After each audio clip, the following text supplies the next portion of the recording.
क्योंकि उनकी तो नीति यही है, गजवाए हिंद। आप शाहीन बाग देख रहे हैं, शाहीन बाग सिर्फ CAA और NRC का विरोध नहीं है, वो ये दर्शाना चाहते हैं, ये बताना चाहते हैं कि यहाँ पर किसी भी मुस्लिम को आप पूछ लीजिए, वो यही कहता है यहाँ पे पहले हमारी हुकूमत थी। मैं ऐसे लोगों से जो ये कहते हैं कि यहाँ पे हमारी हुकूमत थी या हमारा यहाँ पे राज था, मैं उनसे ये पूछना चाहता हूँ कि जरा थोड़ा सा अपना चश्मा बदलिए, अपनी 2-3 पीढ़ियाँ नीचे उतरिए, तो आप ये देखिए कि आपके पूर्वज कौन थे। अधिकतर तो इस बात को नहीं मानते, पर कुछ लोग इस बात को स्वीकार करते हैं कि हमारे पूर्वज तो हिंदू ही थे। तो आप ये सोचिए पहले कि जब आपके पूर्वज हिंदू थे तो वो मुसलमान कब बने, क्यों बने, कैसे बने? क्योंकि उनको तलवार की नोक पे मुसलमान बनाया गया। अगर आपके साथ कोई जबरदस्ती करे तो आपको अच्छा नहीं लगेगा। अगर कोई कर चुका हो फिर आप सोचेंगे इसका बदला कैसे लिया जाए या इस गलती को सुधारा कैसे जाए। तो जब आप ये देखते हैं कि आपके पूर्वजों के साथ जबरदस्ती की गई, आपके पूर्वजों को बलात इस्लाम में कन्वर्ट किया गया, तो आपको उस चीज को, उस भूल को, उस गलती को सुधारने के लिए फिर से आपको हिंदू धर्म में आना चाहिए, फिर से आपको वैदिक धर्म अपनाना चाहिए। ये आपका प्रतिशोध होता, ये आपका प्रायश्चित बनता है। ये प्रायश्चित नहीं बनता कि बलात जब आपके पूर्वजों को मुस्लिम बनाया गया और फिर भी आप उसी के नुमाइंदे बने हो, फिर भी उसी कुरान का रास्ता अपनाते हो, उस कुरान में जिसमें इंसानियत का एक पहलू भी नहीं है, जिस कुरान में यह कहा जाता हो कि जो इस्लाम पे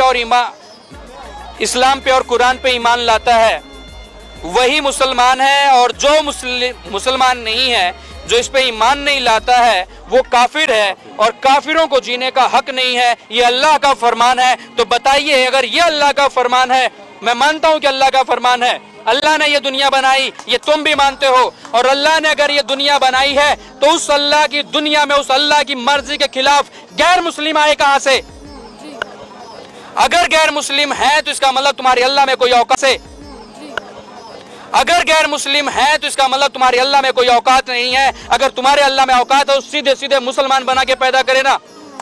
तुम्हारे अल्लाह में इतनी औकात नहीं है को मुसलमान बना के पैदा कर सके। पहले तुम हिंदू पैदा होते हो, बाद में तुम्हारी मुसलमानी होती है, बाद में तुम्हारी सुन्नत होती है, बाद में तुम्हारा खतना होता है, तब तुम कलमा पढ़ते हो, तब तुम इस्लामिक होते हो। उसके पहले तुम कहाँ हो?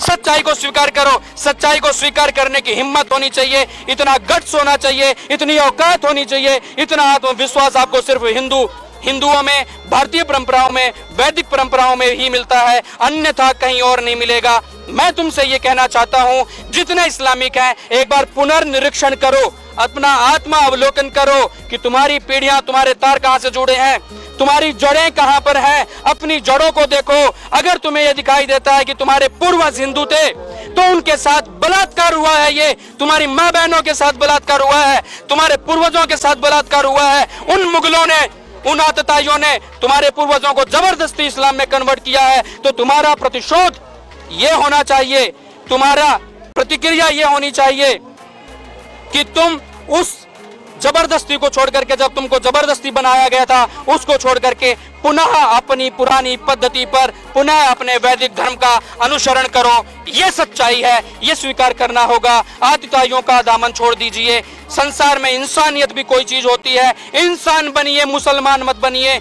वेद कहता है मनुर्भव, पहले इंसान बनो, परंतु कुरान कहता है कि पहले तुम मुसलमान बनो, इंसान तो बाद की बात है। बाइबल कहता है कि तुम क्रिश्चियन बनो, ये कहते हैं मुसलमान बनो, परंतु भारतीय संस्कृति, वैदिक संस्कृति के वेद ये कहते हैं मनुर्भव, इंसान बनो। पहले इंसान बनोगे तब ये दुनिया सुखी रह सकती है, क्योंकि हमारी ही पद्धति ये है। वेद ये कहता है सर्वे भवन्तु सुखिनः सर्वे सन्तु निरामया। भारतीय परंपराएं सबके सुख की, सबके आयुष्य की, सबके स्वास्थ्य की कामना करती हैं। दुनिया के किसी भी और संप्रदाय में ऐसी बातें, ऐसी प्रार्थनाएं आपको हरगिज नहीं मिलेंगी। सिर्फ और सिर्फ उनको अपने पक्ष की ही बातें करनी होती हैं।